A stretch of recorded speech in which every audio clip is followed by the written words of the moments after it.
Hello, how you doing? Shalom, shalom. Welcome again to Nubian King channel here over on YouTube. And you're checking out my last few videos. I'll be going to another site because we done found out YouTube is throttling my subscribers, videos, everything. Too positive. Information is too positive, too uplifting. It's just a shame that we're in a world where negativity rules, wicked corruption rules, demonic, demented foolishness rules. And that's what my topic today. I want to talk about this Donald Trump indictment, Joe Biden, crime family, U.S. government, leaders, politicians, Africa, Israel. When have you heard of a leader of any nation that has done something real good for the people, to uplift the lives of the people, to benefit the people by this individual being a leader over the people? Always we hear things that the leader is corrupt, he doing this, he doing that. Oh, they done took this money, this scandal.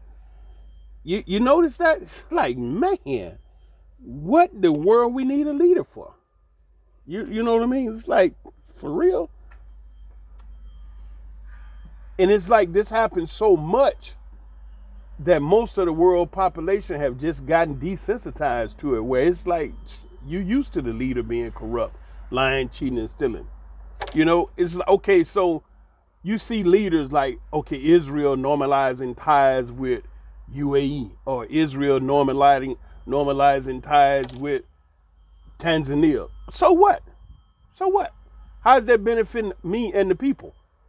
My salary stays the same. We don't know what these guys doing. Netanyahu sitting up here with 3 cases over his head, and he's shaking hands with some other world leader. For what? I look at that and I say to myself, why? Why? Why are you telling me that?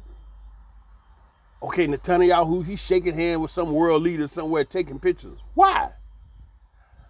All of my life, from coming up, young guy, teenager, young adult, to 62 years old. Why? Okay, so, the president of this country and the president of that country got together, shook hands, took some pictures. For what? The reason why I'm saying this is like, you see this job I'm on right now? Netanyahu, Benjamin Netanyahu, who's the prime minister of Israel right now. Listen to these facts. I do not have no idea where that guy is right now. I have not a clue what that guy doing. I don't have no knowledge of who he doing it with, where he's at, who, for what.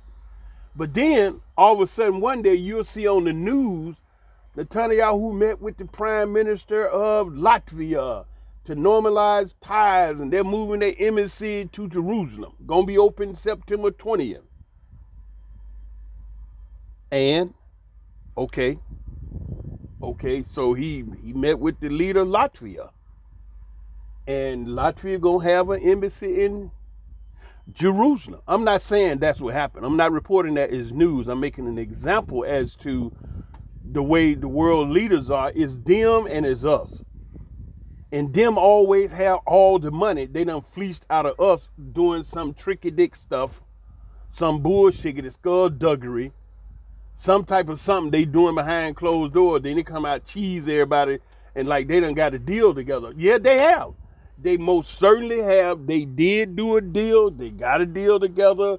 They normalized ties. They took some pictures and they disappeared. And so what about the deal? What about the details of the deal? Oh, we're not going to share that at this time. As if we can expect at a later date to hear about the deal. You don't ever hear about the deal. What about the money? You never hear about the money. That's them. My money is what I get on this job that I'm working and what I can negotiate with the company to get more. That's the deal that I know. Outside of that, why? You understand? What difference does it make to my money? Not none whatsoever. If it's Netanyahu in office, if it's Ehud Barak or whoever, the money here stays the same on my side. I have to talk to the company I'm dealing with. That's the reality of it. And so you seeing these presidents bounce around the world, beating and all this here, and always walk in like in a pageant. For what? For what? What I need to see that for? How is that going to directly affect what I'm doing here? And I'm talking about the things that I need it to directly affect in a positive manner is the money. Increase the money to my pocket. I'd be glad to see and look at your picture and see you walk on the red carpet. What the hell is all that for me? You know what I'm saying? He got on the plane, he walked down the stairs, walked on the red carpet, and he shook some hands. I don't like this world. Yeah, I don't, man. You know, I don't like these leadership. I don't like these leaders in the world. Because I see them sitting up in the big chairs in the meetings and they talking and people serving them. That's what, you know, these guys, most of those leaders, they got their head, you know, their heads is blown up. You know, that all of that catering to the leaders and the money, that's what them got, the photo ops, that's what them guys is after. You know what I'm saying? They not sitting up trying to have a meeting and talk about, okay, you know, you pick a country. I take any country. And this particular country, I'm just putting the scenario together. Don't go and run around and be telling nobody. The Nubian King said, you got a country and the people struggling. What do I mean they struggling? The housing situation is some shanties. And they facilities, so for as running water, is crap. They don't have none. They got to walk a mile over there and pump some water and put it in a container if they got some type of container, plastic bucket, barrel, bowl, cup, whatever. And then they got to come back. You know, electricity, what is that? So that means they down there on crap. They don't have no air conditioning. Nope. Air conditioning, dude. You know, shit. Hold up now. Let's get some electricity first. Some water. But the people happen to be living in an area on the earth, their land, that has precious minerals in the ground. Gold, silver, platinum, copper, you know what I'm saying, iron ore. And the leader knows it. And other developed nations that know how to extract those particular precious minerals and convert them into the things that they need, they know it. So they go to this leader. And the people out there walking, getting the water, they don't know nothing about it. The leader receives these people. They come and they go to the presidential palace, wherever that may be. Most of them people out there never even know where the presidential palace is at. Because he pop up on the TV when they go, look, when I'm going to tell you, I was in this country, I'm not going to say where, and they brought the TV out and put it in a tree. And it was an old black and white TV during the time where we had plasma screen. I traveled to this country and I saw this, I witnessed this. And they put the old black and white TV with the aluminum foil around the antenna to try to get a good signal. And they put it in the tree because they had built this place that we were sitting in around this big old tree.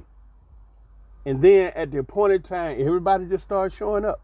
It was quiet, very orderly, no noise, nobody rowdy. And they sit down, they watch the program, and they left. Why did those people come? That was the only TV they had in their whole community where they was living. And I watched this, you know. And so on the TV, they showed their president of their country somewhere in the presidential palace meeting with some joker. And what they was explaining is they had a great meeting. It was productive, and we're going to be going forward together. in harmony. It's saying all these bunch of words don't mean diddly squat to these people who don't have a TV or no electricity. You follow what I'm saying? It's like you're looking at a show, a worlds apart. And so when I talked with the people in the area, they said, well, that's for them. So the people was like, okay, if you do whatever you do to get to be the prime minister, the president, or something, that's for you. Okay, so they weren't even in a mindset of saying, well, the leader is supposed to be doing something to uplift our standard of living. But the people mindset was that was them leaders and this is us. As if it was two totally different worlds, and it was. But if you're a leader and you do whatever you do to become the president, prime minister, or head of the country over the people, then what are you doing that for? Personal gain. Because why? All of those minerals and all of that wealth out there in the ground that them people was living on top of, the leader sold the rights to it to a foreign investor. And then what happened? They went out there one day and told them people, you got to leave. Just suddenly, one morning they show up, y'all got to get out of here. Why? This land belonged to somebody else. And they didn't even know who the somebody else was. And when the people was like, what? They put up a resistance. Then the president sent the military out there and ran them off. Because he done sold the property to foreign investment and ran the people off. And the only person got real big money was that guy in office. And ran them people off the land. Now the foreigners come in and they not trying to do anything in a manner to preserve the richness and the beauty of the land. They are there to get their money, and they end up destroying the land with their mining and things. So what's the benefit of the leadership? And so that's exactly what happened down in Niger.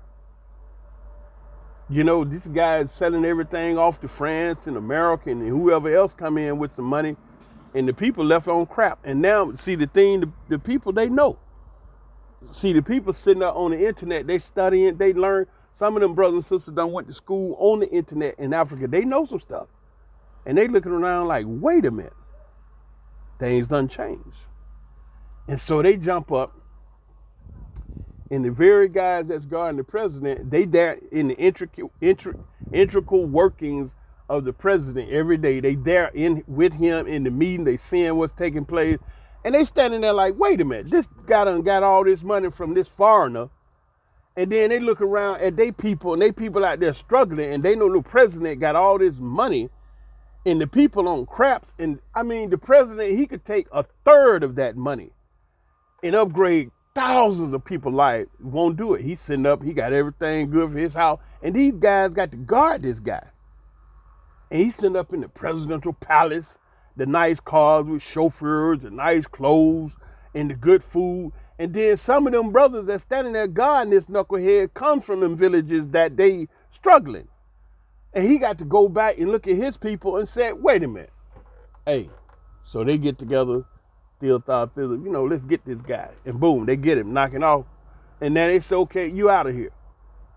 But the bandits, the foreigners, that's been sucking the minerals up out of there for nothing, coming back to their countries, benefit from them real good. Now they mad. Why? Because they supply been cut off. Where in fact they actually could pay for the natural resources, fair market value, but they don't want to because they black people. They don't give a flying flip about no black people, especially no Africans. Have you ever heard some of the European, the way they talk about African people as if they're straight up ding dong 100% organic dummies, and they don't even know the real history is the African people civilized them Europeans, but they civilized some barbarians. You know what I'm saying? You could go to the rock piles of Europe and the white man, the heathen, or whatever, and he all full of lice and bugs and everything that the history say, and you could cut his hair, get the lice and bugs out, shampoo him up with some good black soap. That black soap from Africa feel good on everybody's skin. And then, once you clean him up with the black soap, you use that shea butter Man, that shea butter gonna make everybody's skin good. And then, you know, he gonna feel good. I mean, he's like, whoa, this feel good. Never had this before. Woo, woo, woo. But then when he settled down, he gonna go back into what he is, a bandit. And that's how he came out and destroyed the African brothers and sisters, tore up everything, subdued the world, just beat the hell out of everybody, and took over. Now we sitting out here with a bunch of steel sitting all over the yard, rusting, they probably never used. You like the way I laid that out, huh? Leaders done sold you out. And they took over the young folk because they were tired of the bullshit. The dudes that was guarding this guy is the one that knocked him off. And it wasn't even hard, because who was he going to call?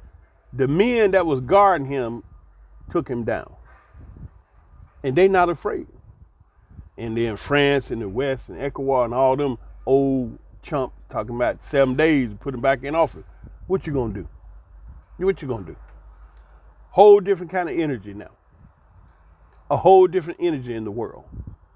And that was a coup. That was a military takeover of the government. Now, how does that play into Biden and Trump? Exact same thing. The essence of the takeover in Niger by the military, taking the president out of office and taking over the country. They call that a coup. The exact same thing happened in the United States of America. But, the thing about America, they know how to make evil and wickedness look good and attractive. You know, the devil in America, he wears an expensive Armani suit. And what's them shoes, them real expensive shoes, Leo Bally, I forgot the name, but real expensive shoes and socks. And he shop at Joseph A. Banks and buy nice clothes, have nice cars and mansions and everything. And see, the bandit, the devil in America know how to make his devilment look real good and attractive. Like, this is what you need to do. And he know how to talk real smooth. Like, you know, you should consider your family. I mean, you know, if you help us out, it could be real good for you. You should consider your family. You know, you have something for your children that give them a good start in life. And so you standing there and you thinking about that. And, you know, it's just you. You got your wife at the house. She want everything. You got your children. You want to give them everything. And the devil standing there and say, you can have it all. All you got to do is help us to take this guy Trump down. That's it. Yeah, that's it. Just help us get Trump. And then the black guy, he trying to be the big dog. So they get Braggs up there in New York to go for it. And he's a crazy man. Dude, do you know Trump got people out there? Everybody got guns. The thing is, you don't know which one of them clowns will go up in you because their love for Trump. And so they put the black guy out there, ding dong, damn. I wouldn't touch that with a 10-foot pole. I don't care if I was white, I wouldn't have dealt with that. Huh? Then they got the black girl down there in Atlanta, same thing. She done came up with charges. You know, Trump picked the phone up and asked somebody, is it a way that they can check their votes and make sure whatever that they ain't missing? A phone call. And then she indicted him over the phone call because he wanted to check and make sure the votes were straight. And so I'm looking at all these indictments. I'm saying to myself, you know what? This is like they reaching. RICO charges was like for the mafia. You know, I mean, real gangsters. And from what I understand, they put that RICO thing together in a move to get the gangsters, the mobs, the real criminals and racketeers. And so how is it they're picking a phone up, making a call to ask a question about how many votes? How did that come under the RICO Act and racketeering? You see what I'm saying? I mean, it's just like you just throwing stuff up to see what's going to stick. You know what I mean? And so I got to step back and say, you know what? This is a coup. And what Biden crime family has done is they went after the number one opposition. Same thing happened over in Russia. You know, that boy that was over there trying to run against Putin, came up with some charges. He locked up. That's it. That's all she wrote. All she wrote. Just like that dude that a couple of months ago tried to take over, overthrow Putin. Where he at? Dead. So you come over here to America, where Trump at? Sitting up in here with a mug shot and all these indictments and all these charges and 18 other people.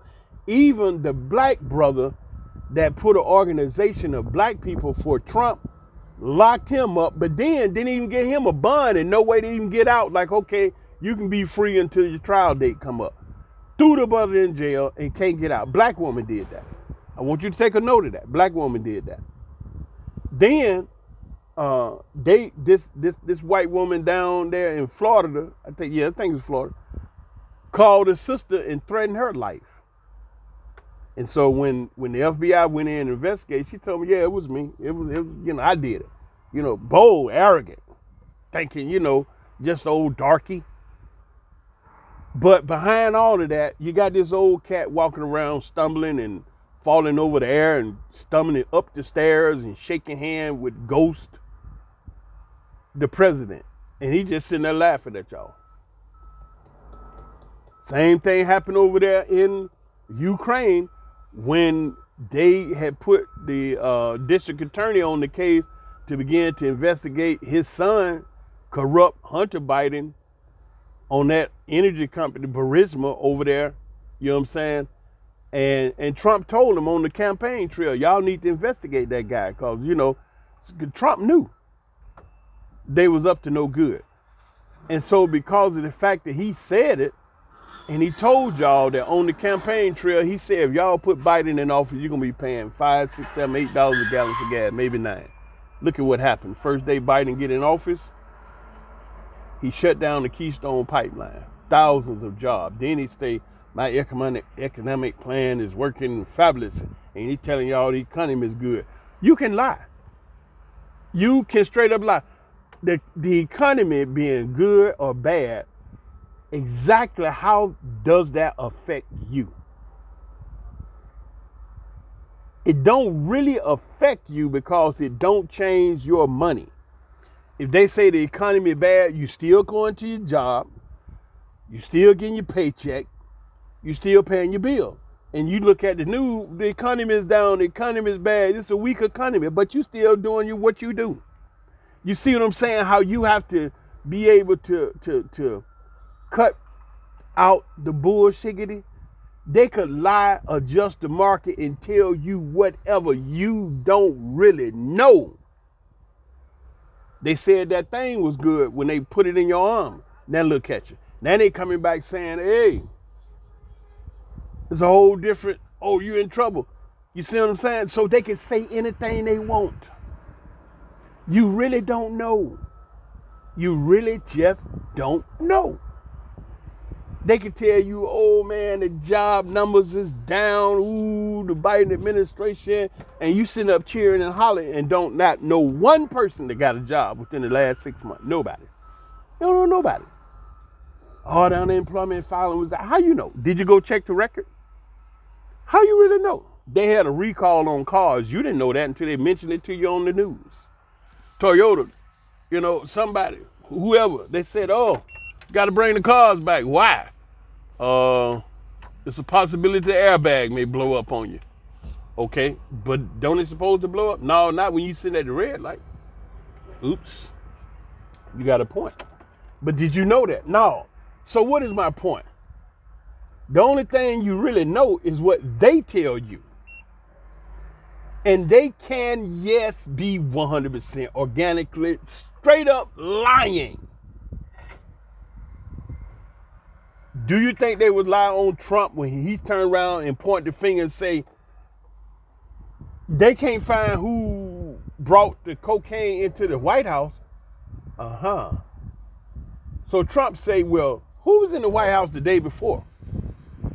The cokehead, the dope addict, the dope fiend, Hunter Biden. There you go.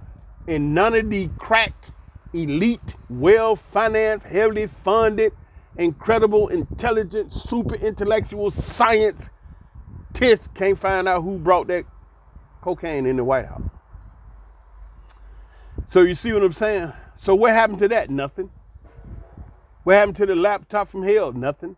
What happened to all this concrete, solid evidence that you got video, email? Them things is what done put a lot of people under the prison. But you mean to tell me the boy, right, is walking around with all this concrete video evidence, email on the laptop, and he still walking around free grinning, moving in and out of the White House, and just done rented another expensive place over there. You know what I'm saying? Taxpayer money.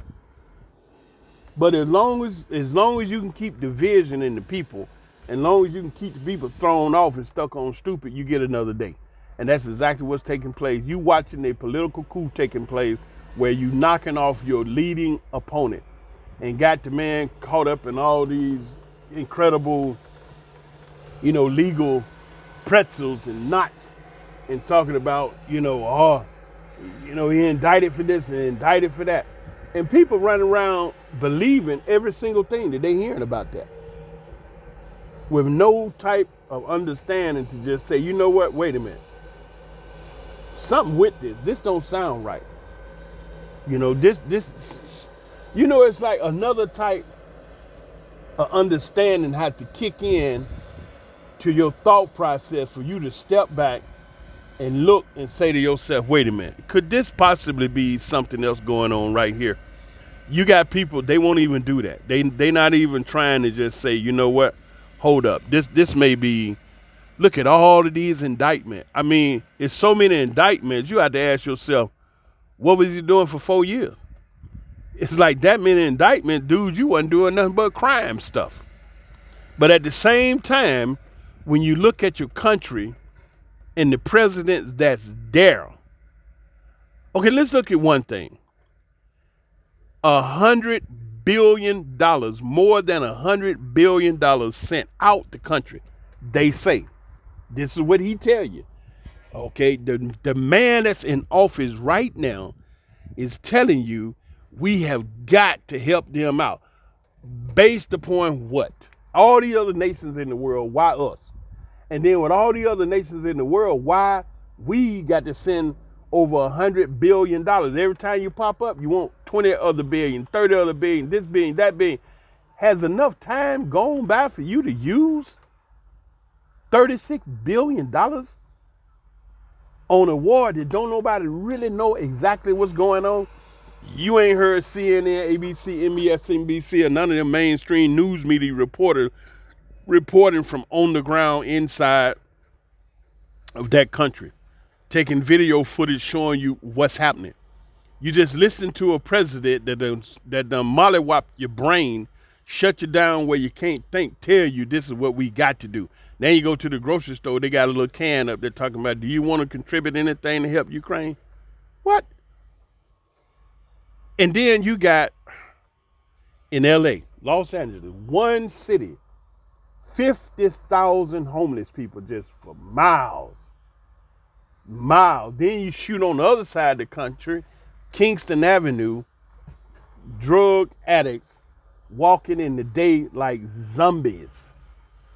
But you got a leader that done shot over $100 billion somewhere you don't even know. I'm not even going to say that he put it over there to Ukraine. Because in reality, you don't know. And I don't know. Don't nobody know. But based upon their record, based upon the historical facts of their records, then I wouldn't be remiss to say that money done went in them jokers' pocket. Yes, sir, Bob. That money done went in their pocket. And don't nobody know.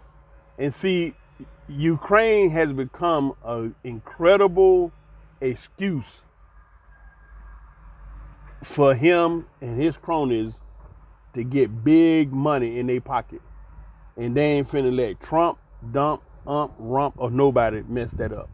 And so they in their nice suits and attache case and their legal documentation and the corrupt court legal system has put this guy in a political legal trick bag and trying to keep him from being able to run for the presidency.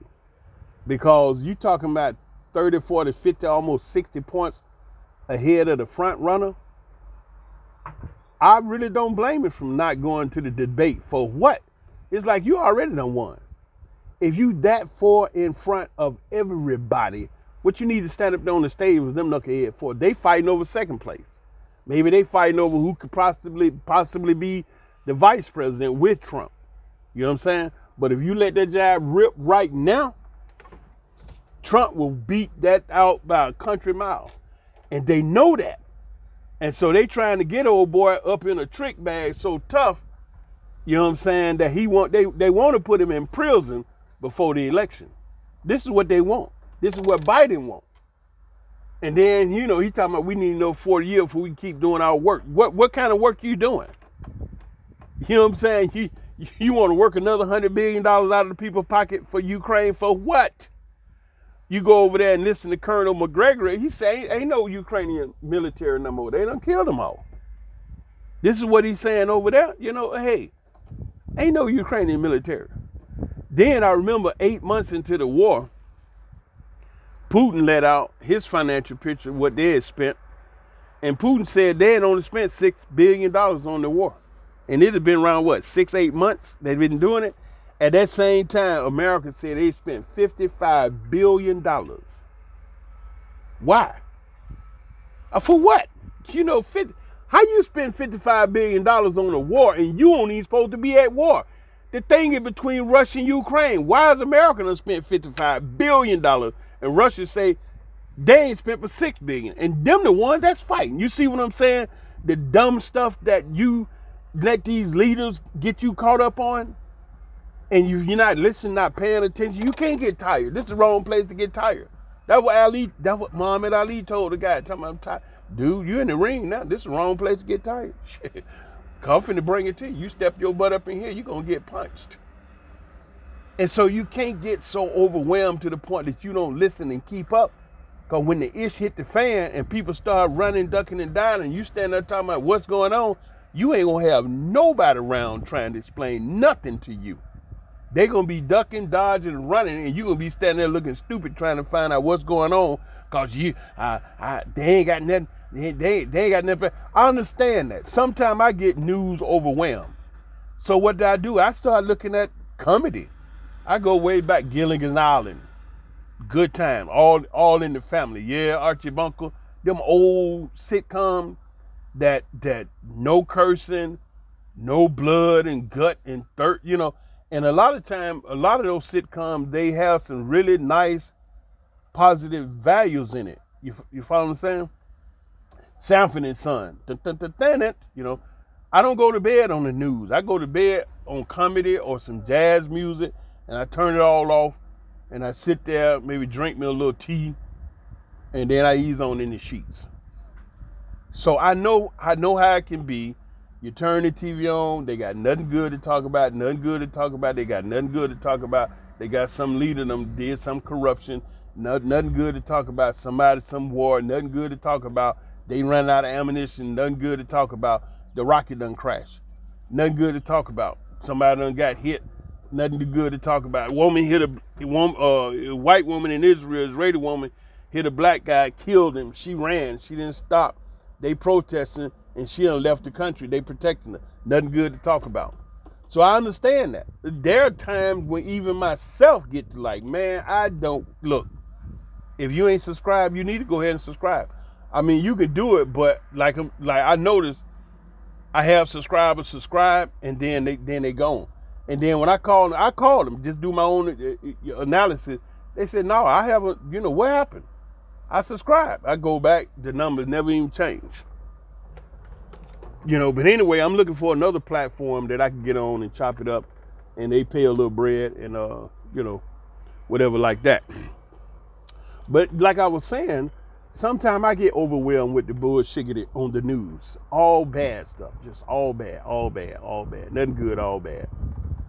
But you have to know how to balance yourself out with good stuff. Like I said, the comedy or some jazz music, or just turn the daggone thing off altogether. You ain't got to necessarily see it. You can take a day or two, 3, 4 days, then you get back because the way this thing is going, you really don't want nothing to sneak up on you. When the siren go off, you want to know why. Like here in Israel, you hear the siren. Generally, it's some rockets coming in from Gaza, and so you basically know that. But you got all these other things stacking up, moving around, and you don't want to be in a position where something jump off. You're talking about the BRICS nation. They done got 6 more members. When it was just the BRICS organization, that represented 40% of the world population. That ain't done got 6 more members, and that's around 50% of the world population that are members of BRICS.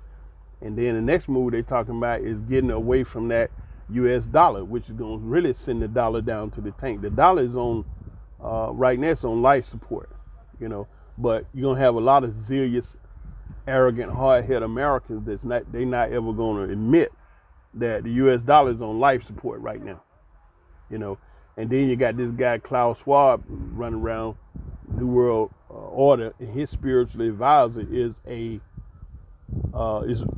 Jew boy, Yuval Harari. He's Jewish, but he's behind Klaus Schwab and the New World Order agenda that's hidden by the World Economic Forum.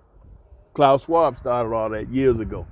The World Economic Forum is a cover for the New World Order, and all this here they putting in motion, and all these things. Now, a country like America, when it is up and running full scale, it's a powerhouse.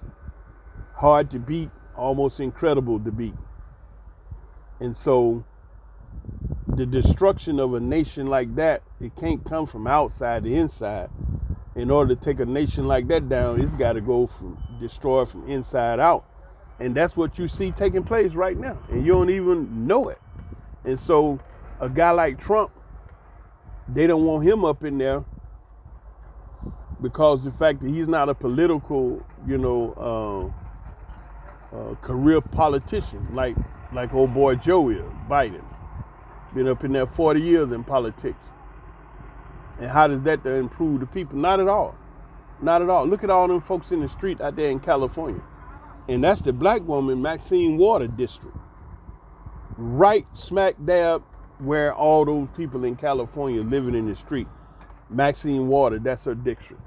And I'm going to close out with this here to show you just how disconnected the leaders are. Maxine Water. Now, from the last I checked, practically every single senator in the United States of America is a multimillionaire. Every last one of them. Now, I'm going to say this. The greater majority of them, because there may be 1 or 2 that ain't, but when you become a senator in the United States of America, give it a little time. You're going to become a millionaire, multimillionaire, because they got all different type of laws and perks and benefits that we don't know about that they take advantage of, and they wind up with all this money. And so you come out, they come out and do all this eloquent voting, begging for votes, saying all these incredible statements and eloquent words. And then they get up in there and they basically disappear. But those girls, AOC, Alexandra Ocasio-Cortez, she ain't disappeared. She still be, loud and proud. But a lot of them old cats that been around 20, 30 years, walking around up and down the hall that don't nobody know, everybody done forgot, you can't even get to them. I mean, they like layers and layers before you can get to them. And then when you get to them, they ain't gonna do nothing. Why? They ain't there to do nothing for you. Play you off like, you're a fiddle.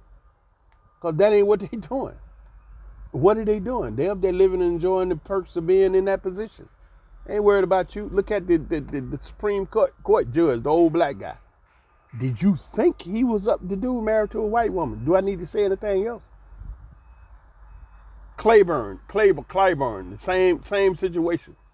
They had a video where he was talking with some black guys, and they was asking the old black dude Clyburn, about reparation. And he arrogantly told, you ain't getting it. No, you ain't getting it. Ain't no reparation. You ain't getting it. I mean, like, dude, but don't you supposed to? No. Ain't nobody up there fighting no black people behalf. What's up with the black caucus? You know what I'm saying? What is the Black Caucus supposed to be doing in the United States government? All these black people get wiped out, killed, murdered, robbed, whatever. And what did the Black Caucus do? Absolutely nothing. Because they up in there to make black people think that you got a voice in the United States government. Since when you ever had a voice in the United States government? They up in there to make sure that the white man don't have to pay reparation, to keep all that thrown off. They are white people's shields.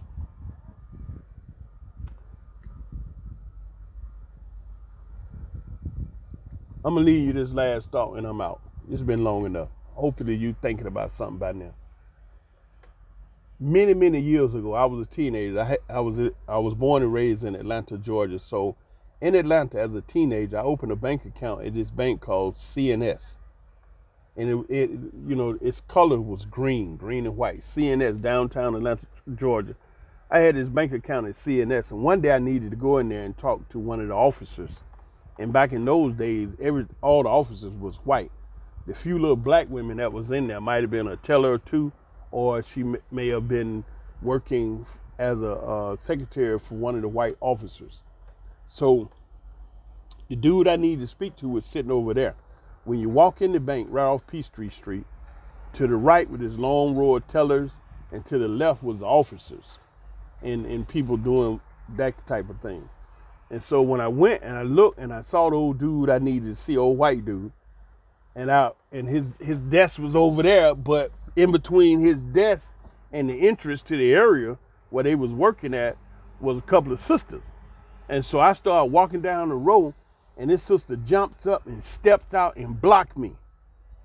She said, "Can I help you, sir?" I said, "Yeah, I need to see Mr. whatever his name was, Davis, whatever."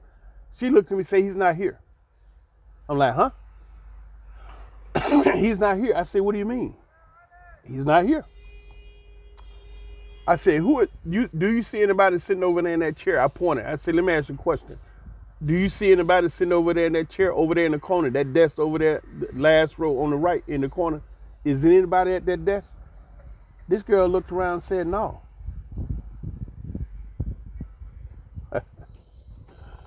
Wow. I said, "So I'm seeing a ghost." She said, "Maybe."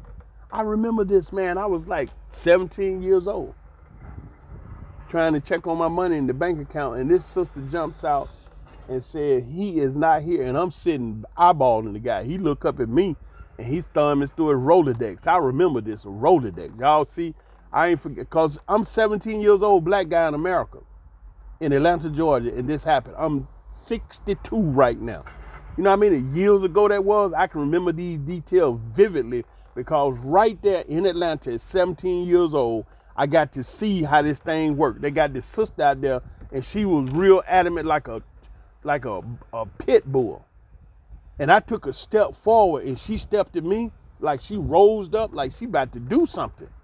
And I looked at her, and the guy, he was over there looking at his Rolodex, had some black rim reading glass. He looking down, and he got both hands going through the Rolodex. And I saw that fool look over there, and he staring, and he watching her block me. And he was just so cool and confident and relaxed that she had it locked.